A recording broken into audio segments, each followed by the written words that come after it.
ಇದು ನಮ್ಮ Koratagere police station ಪೊಲೀಸರು ಒಂದು ಒಳ್ಳೆ ಗುಡ್ ವರ್ಕ್ ಮಾಡಿದ್ದಾರೆ.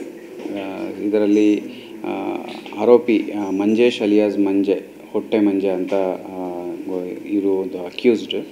ಸೊ ಇವುದು ಅಫೆನ್ಸ್ ಮಾಡೋದು ಮೋಡಸ್ ಹೆಂಗೆ ಅಂದರೆ, ಈ ಬುಜುರ್ಗ ಓಲ್ಡ್ ಲೇಡೀಸ್ ಇರ್ಬೋದು, ಇಲ್ಲಾಂದರೆ ATM ಹತ್ರ ಯಾರಾದರೂ ಅನ್ಎಜುಕೇಟೆಡ್ ಇರ್ಬೋದು, ಅವರು ಅಂಥವ್ರು ಹೋದಾಗ ಅವ್ರನ್ನು ಮೋಸ ಮಾಡಿ ಹಣ ತೊಗೊಳ್ಳೋದು, ಈ ಒಡವೆಗಳನ್ನ ತೊಗೊಂಡು ಹೋಗೋದು ಇದು ಮೋಡಸ್ ಆಫೆಂಡಿ.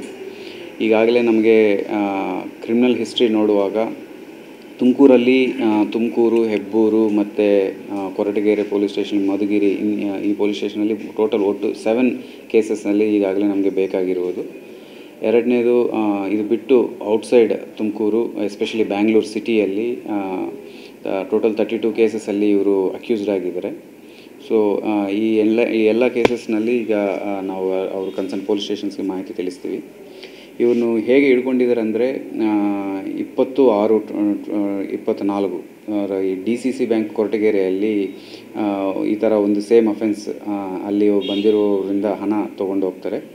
ಸೊ ಆ ವಿಚಾರದಲ್ಲಿ ನಮ್ಮ ಪೊಲೀಸರು ವರ್ಕ್ ಮಾಡಿದ್ದಾರೆ. ಸೊ ವರ್ಕ್ ಮಾಡುವಾಗ CCTVಯಲ್ಲಿ ಮೂವ್ಮೆಂಟ್ ನೋಡಿಕೊಂಡು ತುಮಕೂರುವರೆಗೂ ಫಾಲೋ ಮಾಡಿ ಬರ್ತಾರೆ. ತುಮಕೂರಲ್ಲಿ CCTVಯಲ್ಲಿ ಅವರು 2 ವೀಲರ್ ನಂಬರ್ ಸಿಗುತ್ತೆ. ಆ ನಂಬರ್ ಬೇಸಿಸ್ ಮೇಲೆ ಫಾಲೋ ಮಾಡುವಾಗ ಅವರು ಬ್ಯಾಂಗ್ಳೂರು ಕಡೆ ಹೋಗಿರೋದು ಕಂಡು ಬಂದಿರುತ್ತೆ. ಸೊ ಬ್ಯಾಂಗ್ಳೂರಿನಲ್ಲಿ ನಮ್ಮ ಪೊಲೀಸ್ ಕಮಾಂಡ್ ಕಂಟ್ರೋಲ್ ಏನಿದೆ ಅಲ್ಲಿ ಹೋಗಿ ಈ ನಂಬರ್ನು ಟ್ರ್ಯಾಕಿಂಗಲ್ಲಿ ಇಟ್ಟಿದ್ದಾರೆ.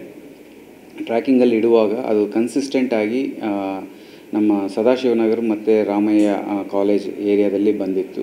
ಸೊ ಆವಾಗ ನಮ್ಮವರು ಒಂದು ಟೀಮ್ ಇದು ಮಾಡಿ, ಒಬ್ಬರು ದೊಡ್ಡಲಿಂಗಯ್ಯ, ಇನ್ನೊಬ್ಬರು ಮೋಹನ್. ಸೊ ಮೋಹನ್, ಈ ಇಬ್ಬರನ್ನು ಅದರ ಮೇಲೆ ಒಂದು ಡೆಡಿಕೇಟೆಡ್ ಆಗಿ ಬಿಟ್ಟಿದ್ದೀವಿ. ಕಳೆದ 45 ಡೇಸಲ್ಲಿ ಇವರು ಕಂಟಿನ್ಯೂಸ್ ಫಾಲೋ ಅಪ್ಪಲ್ಲಿದ್ದರು. ಅಲ್ಲಿ ಸ್ಮಾರ್ಟ್ ಸಿಟಿಯಲ್ಲಿ ಒಬ್ಬ ಇಂಜಿನಿಯರ್ ಯಾರು ಈ ನಂಬರ್ ಟ್ರ್ಯಾಕ್ ಮಾಡ್ತಾಯಿದ್ದಾರೆ, ಅವರು ತಕ್ಷಣವಾಗಿ ನಮ್ಮವ್ರಿಗೆ ಮಾಹಿತಿ ಕೊಡುವಾಗ ನಮ್ಮವರು ಆ ಕನ್ಸರ್ನ್ಡ್ ಜಂಕ್ಷನ್ಸ್ನಲ್ಲಿ ಕಾಯ್ತಾಯಿದ್ರು. ಸೊ ಒಂದು ಜಂಕ್ಷನಲ್ಲಿ ಮಾಹಿತಿ ಬಂದಾಗ ಇನ್ನೊಂದು ಜಂಕ್ಷನಲ್ಲಿ ನಮ್ಮವರು ಅಡ್ವಾನ್ಸ್ ಆಗಿ ನಿಂತ್ಕೊಂಡಿದ್ದಾಗ ಆ ಜಂಕ್ಷನಲ್ಲಿ ಸೆಕ್ಯೂರ್ ಆದರು. ಹಿಡ್ಕೊಳ್ಳುವಾಗ ಹೋದಾಗ ಅವರು ಎಸ್ಕೇಪ್ ಆಗಿ ಪ್ರಯತ್ನ ಪಟ್ಟರು. ಸೊ ಅವರು ನಮ್ಮ ಕಾನ್ಸ್ಟೇಬಲ್ ದೊಡ್ಡಲಿಂಗಯ್ಯ, ಆ ಹಿಂದಿನ ಸರ್ಕಿಲಲ್ಲಿ ಮೋಹನ್ ಇದ್ದರು. ಸೊ ಇಬ್ಬರು ಸೇರಿ ಸಕ್ಸಸ್ಫುಲ್ಲಾಗಿ ಅವ್ರನ್ನ ಹಿಡ್ಕೊಳ್ಳೋಕೆ. ಸೊ ಈ ಸದಾಶಿವನಗರ ಸರ್ಕಿಲಲ್ಲಿ ದೊಡ್ಡಲಿಂಗಯ್ಯ ಅವರು ಹಿಡ್ಕೊಳ್ಳುವಾಗ ಪ್ರಯತ್ನ ಪಟ್ಟರು. ಅದೇ ಟೈಮ್ನಲ್ಲಿ ಅವರು ಎಸ್ಕೇಪ್ ಆಗುವಾಗ ಬೈಕಿಂದ ಇಳಿಸು ಅಲ್ಲಿ local women traffic sub inspector ಒಬ್ಬರು ಇದ್ದರು. ಅವ್ರ ಸಹಾಯದಿಂದ, ಒಬ್ಬ ಹೋಮ್ ಗಾರ್ಡ್ ಸಹಾಯದಿಂದ ಅವ್ರನ್ನ ಹಿಡ್ಕೊಂಡ್ರು. ಅವ್ರನ್ನ ಅರೆಸ್ಟ್ ಮಾಡಿ ನ್ಯಾಯಾಲಯದಲ್ಲಿ ಪ್ರೊಡ್ಯೂಸ್ ಮಾಡಿ ಸದ್ಯಕ್ಕೆ ಪೊಲೀಸ್ ಕಸ್ಟಡಿಗೆ ತೊಗೊಂಡಿದ್ದೀವಿ. ಇನ್ವೆಸ್ಟಿಗೇಷನ್ ಮಾಡಿ ಇನ್ನೂ ಬೇರೆ ಏನಾದರೂ ಕ್ರೈಮ್ಸ್ನಲ್ಲಿ ಇನ್ವಾಲ್ವ್ ಆಗಿದ್ದನ್ನು ಚೆಕ್ ಮಾಡಿ ಅವ್ರನ್ನ ಇದು ಮಾಡ್ತೀವಿ. ಆ್ಯಂಡ್ ಈ ಒಳ್ಳೆ ಕಾರ್ಯಕ್ಕೆ ನಮ್ಮ ಸೀನಿಯರ್ ಆಫೀಸರ್ಸ್ ಎಲ್ಲರೂ ಪ್ರೈಸ್ ಮಾಡಿದ್ದಾರೆ. ಇವರಿಗೆ ಒಂದು ಆನರಬಲ್ ನಮ್ಮ DG ಆ್ಯಂಡ್ IG ಸಾಹೇಬರು ಇವರಿಗೆ ರಿವಾರ್ಡ್ಗೋಸ್ಕರ ಇವರಿಗೆ ಮಾಹಿತಿ ಕೇಳಿದ್ದಾರೆ.